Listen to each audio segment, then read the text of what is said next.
তোমার নাম কি? অভিরাম সাউ বাবু। তোমার বাড়ি কোথায়? উলুইপুর গাঁয়ে বাবু, উড়িষ্যা। বাড়িতে আছেন কে? আমার দাদা আছে, বৌদি আছে, দুই ভাইপো আছে। তোমায় বাড়ি যেতে হয় না? কালে ভদ্রে বাবু, আমি তো সংসার করিনি, ধান জমি আছে কিছু, দাদাই দেখে। তুমি বাড়ি গেলে বদলি দিয়ে যাবে তো? নিশ্চয়ই, তবে সেই দরকার হবে না বাবু, হলে বদলি দিয়ে যাব নিশ্চয়ই। বদলির কথা কেন উঠলো সেটা বলছি তোমায়। আমার সন্ধেবেলা একা থাকতে ভয় হয়, আমার ভূতের ভয় আছে। আমি রান্নার লোক যাকে পেয়েছি সে ঠিকই সন্ধেবেলা রেঁধে দিয়ে চলে যাবে, তখন আমার কাছে আর একজন লোক থাকা চাই। সে নিয়ে আপনি চিন্তা করবেন না বাবু, ও হয়ে যাবে। আমার নিজের মনে কোনো ভূতের ভয় নেই। ঠিক আছে অভিরাম। লোকটিকে বেশ ভালোই লাগলো শঙ্করবাবুর। 40-এর কাছাকাছি বয়স, বেশ হাসি খুশি, চালাক চতুর চেহারা। স্টেট ব্যাংকের কর্মচারী শঙ্করবাবু এই 7 দিন হলো বদলি হয়ে পশ্চিম বাংলা আর উড়িষ্যার বর্ডারে এই ছোট্ট শহর কাঞ্চনতলা এসেছেন। নিজে একা মানুষ, দুখানা ঘর সমেত একতলা একটা ছোট বাড়ি পেয়েছেন, তাতে তার চলে যাবে। তবে বাড়ির চারপাশের পরিবেশ নিরিবিলি, তাই একজন চাকর সব সময় থাকা দরকার। শঙ্করবাবুর ভূতের ভয়টি একটা খাঁটি ভয়। অনেক বছর ধরে অনেক চেষ্টা করেও সেই ভয় কাটিয়ে উঠতে পারেননি তিনি। অভিরামকে শঙ্করবাবুর দিনে দিনে বেশ ভালো লাগতে লাগলো। এমনি কাজ তো ভালোই করে, খাটতেও পারে, আর সন্ধ্যাবেলা সে সত্যি করে শঙ্করবাবুকে সঙ্গ দেয়। আর একটা জিনিস শঙ্করবাবুকে অবাক করে, সে হলো অভিরামের গল্পের স্টক। সে বলে যে সব গল্প তার ছেলেবেলায় সে দিদিমার মুখে শুনেছে, উড়িষ্যার অফুরন্ত রূপকথা আর উপকথা। অভিরাম ভূতের গল্প বলার মন্ত্রণাও শঙ্করবাবুকে দিয়েছেন, কিন্তু শঙ্করবাবু তাতে আমল দেননি। আমি কিন্তু অনেক ভূতের গল্প জানি বাবু, অভিরাম বলল। তা হোক, ও জিনিসটা তুমি বাদ দাও। তা বাবু, বেশ তাই হোক।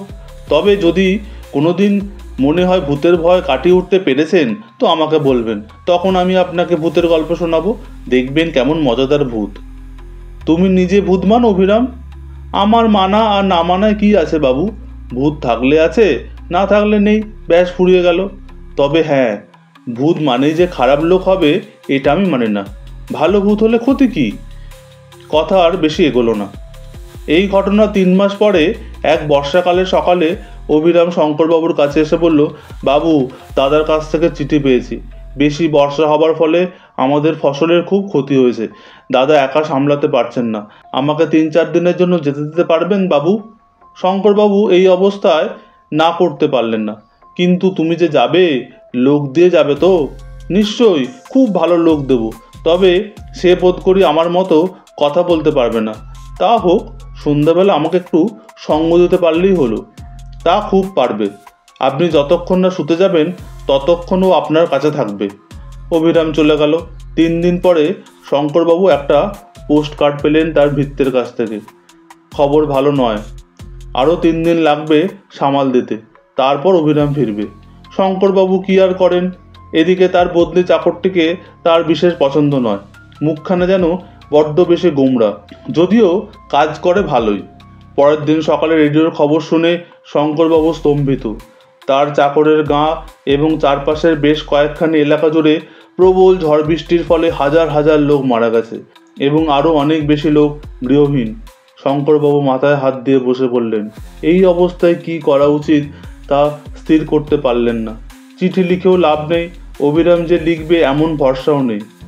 অভিরামের বদলি নিতাইও এই ব্যাপারে কিছু সাহায্য করতে পারল না। রাত 10টা পর্যন্ত বাবুকে সঙ্গ দিয়ে নিতাই উঠে পড়ল। শঙ্করবাবু একা একা তার শোবার ঘরে প্রবেশ করলেন। বিছানায় শুয়ে বুঝলেন যে তার ঘুম আসার সম্ভাবনা কম। অভিরামের অভাব তিনি তীব্রভাবে অনুভব করছেন। ক্রমে রাত নিঝুম হয়ে এলো, একটানা ঝিঝে ডেকে চলেছে। এবার তার সঙ্গে শেয়ালের ডাকও যোগ হলো। শঙ্করবাবুর মাথা যেন আকাশ ভেঙে পড়ছে। ভূতের ভয় এর মধ্যে তার সিদ্ধারা দিয়ে ঢেউ খেলে যাচ্ছে। ওটা কি পায়ের শব্দ না? শঙ্করবাবু বুঝলেন তার গলা শুকিয়ে কাঠ হয়ে গেছে। বাবু, সে কি, এই যে অভিরামের গলা! অভিরাম নাকি? চাপা গলায় প্রশ্ন করলেন শঙ্করবাবু। হ্যাঁ বাবু, আমি এসেছি, ফিরে এসেছি।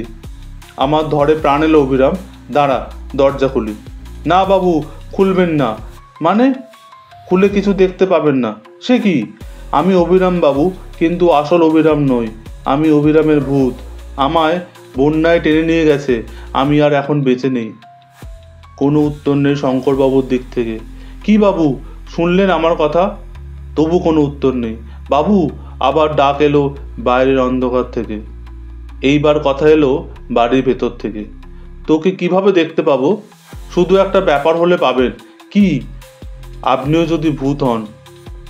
সে আর তোকে বলছি কি, তুই ভূত হয়েছে শুনেই তো আমার আত্মারাম খাঁচা ছাড়া হয়ে গেছে। আমার ওই দেহ পড়ে আছে খাটের ওপরে, দৃষ্টি ঘরের ছাদের ওপরে, দেহে কোনো প্রাণ নেই। তবে চলে আসুন বাবু, এই এলুম বলে। আমাকে গল্প শোনাতে পারবি, ভূতের গল্প? কারণ এখন আর ভয় নেই। বাকি মরণটা গল্প শুনেই কাটিয়ে দেবো। কি বলিস? যা বলেছেন বাবু, যা বলেছেন।